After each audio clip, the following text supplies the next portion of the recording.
Hello everyone, S Monty Gaming here, and in this video we're going to take a look at the new Dread attribute for Crusader Kings 3.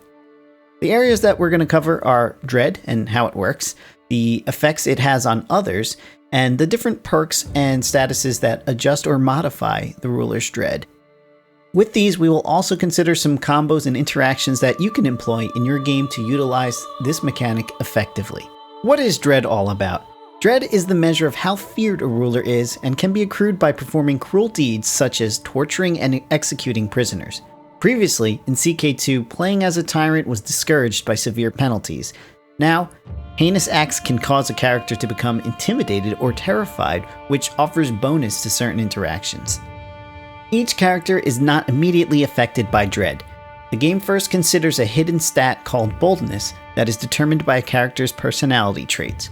Naturally, brave characters cannot be intimidated, whilst other attributes may be more or less resistant to your Dread level. If your current Dread exceeds your target's Boldness by 20, they become intimidated. If you can exceed that level by 45, they'll become terrified. A quick example would be a ruler with the Diligent trait. That has plus 35 to Boldness. Thus, in order to terrify them, you'll need a total of 80 Dread.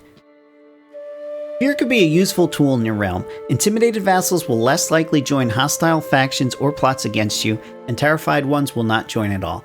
Unless I'd missed something, there is no indicator that a particular target fears you, so you may have to attempt specific interactions like imprisoning and mouse over the modifiers to see if there's anything listed. The wiki has a nice table of these actions and effects, so it's worth looking over. Naturally, a potential spouse might be hesitant to marry someone they fear, but as you can see, things like Negotiate Alliance receive a very hefty bump. Obviously, there are many ways to leverage these bonuses, but for me, the roleplay implications of intimidating a ruler to becoming my ally seems very appealing. Before we get into exploring the different perks and such, I want to define Natural Dread. Natural Dread is the base amount of Dread a ruler will have. Everyone starts with 0 Dread and can modify this via various perks. Also, if you are your liege's spy master, you will get a bonus 20 to your Natural Dread, as I can imagine this is an intimidating position to hold in your realm. If your Dread is above your base, you will lose 0.5 per month until you're even. The reverse is also true if you end up being below. Quickly before we move on, I just wanted to mention that if you feel this content is helpful or useful in any way, and you want to see more mechanic-specific guides and builds, feel free to drop a like or a sub. You know the deal, it helps grow the channel, but also lets me know that these things are useful in some way. Finally, the fun stuff. There are a few different perks and lifestyle focuses that directly interact with Dread, and we'll highlight some potential builds you can try out. For focus, there's really only 2 that affect Dread, and those are Authority from the Martial lifestyle and Intimidation from Intrigue lifestyle.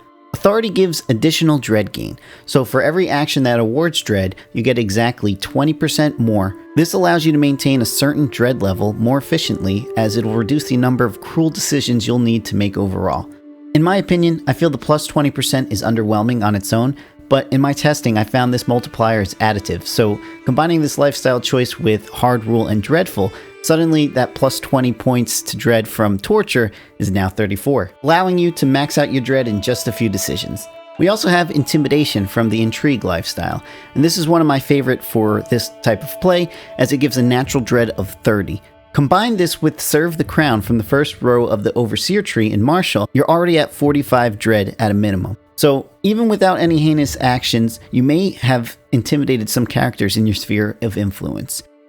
The ruler I happened to be testing ended up being his liege spy master, so I was able to get a natural Dread of a whopping 65. Now let's highlight some of the perks and combos that I find interesting. And as always, if you've tried something that works, let me know in the comments. I'd love to hear about it. Diplomacy has a cool perk in its August tree called Firm Hand. This gives a ruler plus 1% bonus to its monthly prestige per point of Dread. In theory, you could effectively double your prestige gain by maintaining maximum Dread, but I can't really see this being realistic in practice. Something I like to do is start out in the Martial tree, picking up Serve the Crown, and then switching over to Diplomacy just to grab Firm Hand. I'll go back into Intrigue, then pick up Intimidation, so at minimum, I will have plus 45% increase to my monthly prestige gain. Just make sure you're aware that it takes 5 years to switch between focuses, and make sure that's factored in when you're considering a route like this. As far as Dread goes, the Torturer tree has the most interactions. Other notable perks include Malice Implicit, which generates Dread based on Tyranny, Fear Tax, which increases the taxes and levy gained from intimidated and terrified vassals, and Forever Infamous, which stops Dread decay completely. So if you're filling out this tree, it might be unnecessary at some point to have any natural Dread, or even plus percentage perks, because you could max it out indefinitely. The final perk we'll look at is Fearful Troops from the Stewardship lifestyle. This will reduce your men-at-arms cost by 0.5% per point of Dread. The maximum, of course, being 50% monthly maintenance if you can manage to keep your Dread at 100. Something I'm very tempted to try involves playing as a tribal ruler. For these leaders, men-at-arms cost prestige. Given you can use Dread to reduce this cost and increase your overall prestige gain, you're effectively benefiting from Dread multiplicatively. I would start out as martial focus, grabbing Serve the Crown for that natural Dread. Then I'd pick up Firm Hand from Diplomacy. Finally, I'd finish off in Stewardship until I've grabbed Fearful Troops. In conclusion, Dread feels like a pretty cool mechanic, and I'll continue to experiment with it. I'll definitely mess around with the tribal build that I just laid out, just to see if it works in practice. The next video I will do will center on warfare. It'll focus on levies, knights, commanders, etc., in addition to the fundamental mechanics. So, if you're interested, be sure to follow along and stick around. If there are any areas you'd like me to take a look at or have a cool build, please just let me know. I'd be interested and I love to hear wild theories. See you guys.